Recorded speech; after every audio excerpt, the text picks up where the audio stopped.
কালকে রাতে আমি এখানেই ঘুমিয়েছি। এটাই আমার বিছানা। আহ, ঘুম থেকে উঠেছি এখন সকাল 8টা।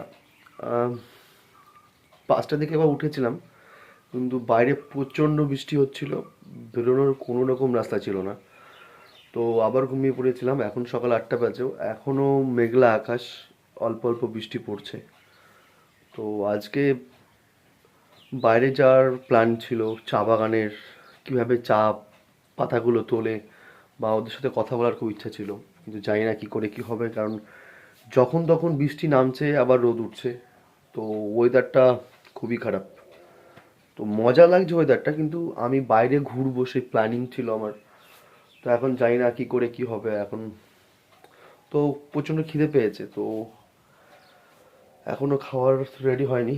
সো আমি আসার সময় একটা বিস্কুট নিয়ে এসেছিলাম, সেই বিস্কুটটা এখন খাই, দেন দেখছি যাওয়া যায় কিনা বাইরে।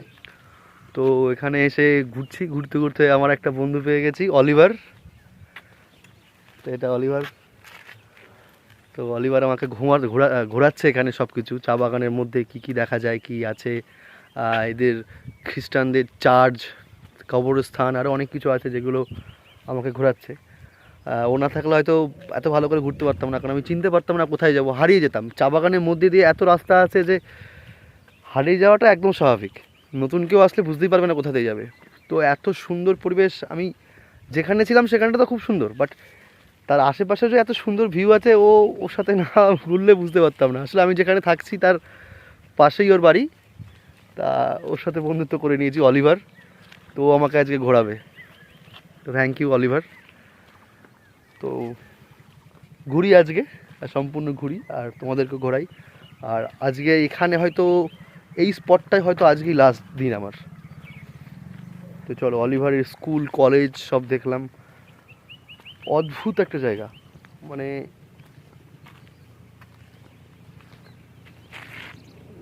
দার্জিলিংয়ে সবাই ঘোরে, দার্জিলিংয়ে যেখানে ট্যুরিস্ট স্পট সেখানে সবাই ঘুরতে যায়, বাট সেখানে গিয়ে এই মজাটা কখনোই সম্ভব না। আমি বলছি না ওটা খারাপ জায়গা, ওটা খুবই ভালো জায়গা, বাট কি ট্যুরিস্ট স্পটের জন্য ওখানে ঘিঞ্জিটা বেশি হয়, একটু গ্যাঞ্জামটা বেশি। বাট এই সমস্ত জায়গায় মানে দূর দূরান্তে কোনো মানুষ দেখতে পারবে না, পুরো ফাঁকা জায়গা, যে যেরকম রয়েছে কাজের জায়গায় রয়েছে, চা বাগানে কাজ করছে। তো চলো আরও সামনে যাই, ঘুরে আসি, দেখি।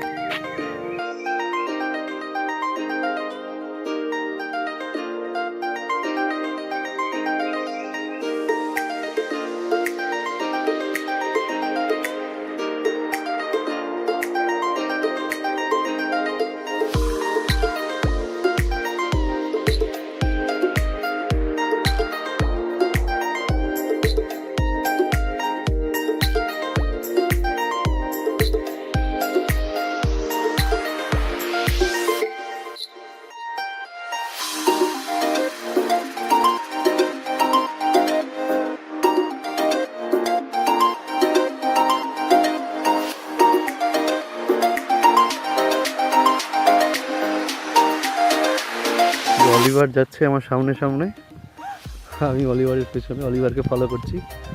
তো ভাই জাস্ট অসম প্লেস এখানে। হ্যাঁ হ্যাঁ হ্যাঁ, দার্জিলিং তো পরে যাবো ভাই, এখানের ভিউটা আগে মজা নিয়ে নিই। মানে ভিডিওতে আর কি দেখানো যাবে, কিন্তু সামনে আসলে এই জায়গাটার যে ফিলিংস, যে মজাটা ভাই,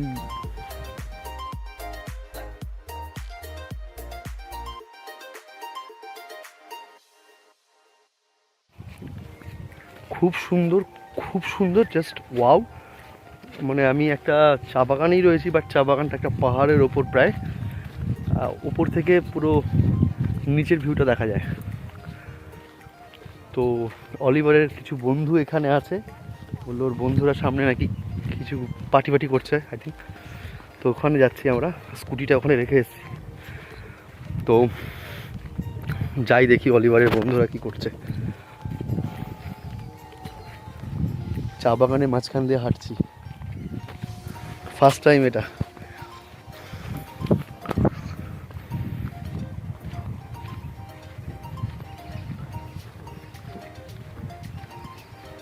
চা বাগানে শুনেছি আসলে এটা পাহাড়ে চা বাগানগুলো ওর জন্য চা বাগানে সাপটা বেশি থাকে, বহুত পরিমাণে সাপ থাকে শুনেছি। বাট এই আসার পরে আমি একটা কি দুটো সাপ দেখেছি, বাট তবু একটু ভয় ভয় লাগছে, কারণ আমি জুতো পরে আসিনি, আমি জাস্ট চপ্পল পরে এসেছি, কারণ আমি বুঝতে পারিনি যে চা বাগানের মাঝখান দিয়ে যাবো।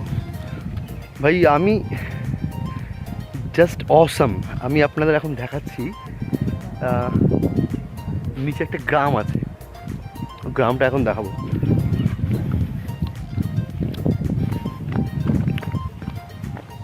ওয়াও,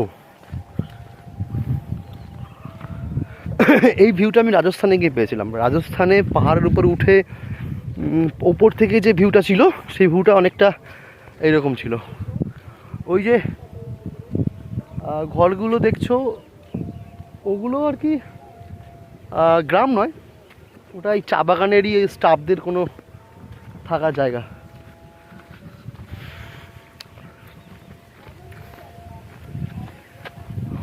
অনেকটা পথ হাঁটলাম, প্রায় আধা ঘন্টা।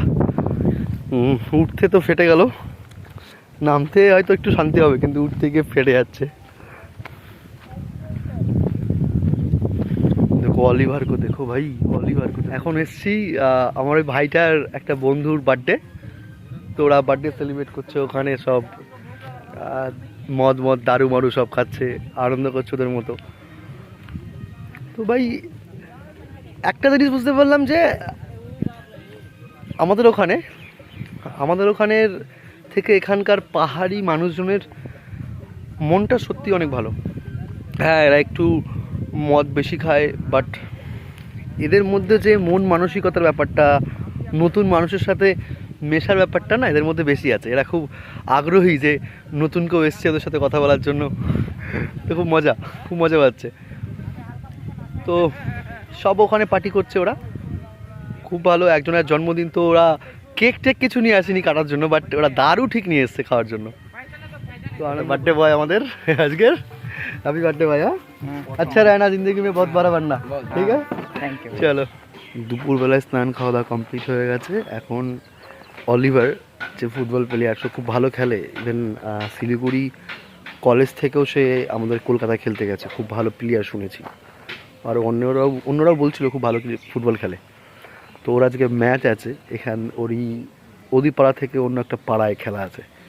তো বিকাল টাইমটা কিছু করার ছিল না, তো ভাবলাম যে ওর সাথে যাই, ওদের ফুটবল ম্যাচটা দেখে আসি। ফুটবল আমি খেলতে পারি না, ক্রিকেট হলে তাও চেষ্টা করতাম। তো যাই, দেখি ওদের সাথে ওর ম্যাচ দেখে আসি, আর আমারও কিছু সময় কেটে যাবে। দেখি কেমন খেলে অলিভার। অলিভারের ম্যাচ প্রায় শুরু হয়ে যাবে। এই যে খেলার মাঠ, এখানে অলিভার ম্যাচ খেলতে এসছে, তো এখনই শুরু হবে। তো আমি দেখতে এসেছি, কিন্তু ব্যাপারটা হচ্ছে মজাদার ব্যাপারটা হচ্ছে মাঠের ওই কোণাটায় ওইখানে ছোট্ট একটা হাট বসে, হাট রবিবার করে। আর এটা একটা নদী, তো নদীতে এখন পুরো শুকনো, কোনো জল নেই। ওদিকে হালকা জল রয়েছে, যারা স্নান করছে, বাট পুরোটাই প্রায় শুকনো। ওটা নদী। এখানে জিজ্ঞাসা করলাম নদীটার নাম কি, নদীর নাম হচ্ছে চুঙা নদী। এর লোক খাইতে চুঙা নদী। আচ্ছা, শুরু হয়ে গেছে ম্যাচ দেখতে হবে আমাকে অলিভার বলল যে ম্যাচের আমাকে সুমনদা থোড়া ফটো খিঁচ দে না। তো ছবি তো তুলতে পারবো না, মোবাইলে ভিডিও করব। দেখি অলিভার কেমন খেলে। হ্যাঁ, চলো দেখতে।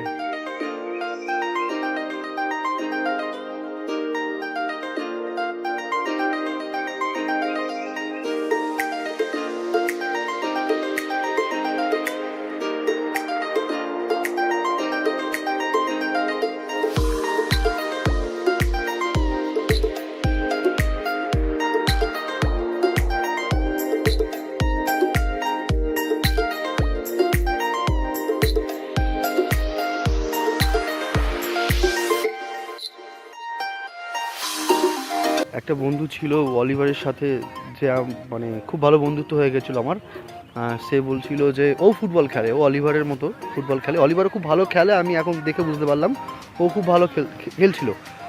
তো ও হট করে পায়ে লেগে যায়, লিগামেন্ট লিগামেন্ট ঘুরে গেছে, পুরো পুরো সাইডে সরে এসছে। বেচারা এখন আর খেলতে পারছে না। আই থিঙ্ক 1 মাস তো ওকে রেস্ট নিতেই হবে, কিছু করার নেই। 1 মাস ওকে রেস্ট নিতেই হবে এখন। আমি যা দেখলাম ওকে 1 মাস রেস্ট নিতেই হবে। ও এখন শুয়ে আছে ওখানে। ওকে বললাম আমি ডাক্তারের কাছে চল। তো ভাই এদের মধ্যে একটা আলাদা ব্যাপার রয়েছে, মানে আমাদের ওখানে যদি এরকম হতো সবাই মিলে খেলামেলা বন্ধ করে ও ডাক্তারের কাছে নিয়ে যেত আগে। হ্যাঁ, ও দেখো খেলা শুরু হয়ে গেছে, আবার খেলা শুরু হয়ে গেছে, সবাই যে মতো খেলছে, ও ওখানে শুয়ে আছে। ওর সাথে 2-3টে ছেলে আছে, শুয়ে আছে, মানে ব্যথায় যন্ত্রণা পাচ্ছে ও, মানে কোকাচ্ছে রীতিমতো। ও নিজেই বলছে যে এদের খেলা হোক, খেলা শেষ হলে আমি ডাক্তারের কাছে যাব, মানে হসপিটালে যাব। ভাই আমার হলে তো আমি বলতাম আমাকে নিয়েছো ডাক্তারের কাছে, ওর কোনো ব্যাপার না। আমি দেখতে পাচ্ছি লিগামেন্ট সাইডে, মানে এই যে হাঁটুটা, এই হাঁটুটা এই যে কি বলে এটাকে, এইটা এখানে চলে এসছে, মানে ঘুরে এখানে চলে এসছে। তারপরেও বলছে যে ওরা খেলা শেষ করলে আমি যাব, মানে মামুলি ব্যাপার, ওদের কাছে কোনো ব্যাপার না। আসলে জানি না, এদের ক্ষমতাটা হয়তো এক্সট্রা আছে। ভাই খারাপ লাগলো খুবই। ও আমাকে ঘুরতে নিয়ে যাবে, ওর কত ইচ্ছা। চলো ঠিক আছে, এখনও খেলা হচ্ছে, খেলা শেষ হলে আই থিঙ্ক ওকে নিয়ে হসপিটালে যাবে। আমি চেষ্টা করবো আমি ওর সাথে যাওয়ার।